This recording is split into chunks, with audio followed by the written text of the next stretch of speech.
70-mile-per-hour winds. That'd be our max. The flaps will lower down. The whole frame of the vehicle lowers down once we dump the air out of the airbags.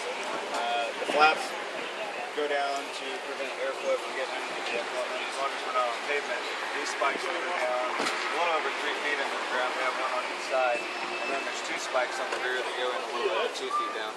And have you had any real hairy experiences where maybe you misjudged the violence of the storm and found yourself in a more dicey situation than you thought? There's a shot in the movie where we're escaping the violent EF4 tornado north of Wadena, Minnesota. We kind of came in from the back end of the storm. The tornado was to our south. That's basically tracking the location of the velocity couplet that we hit.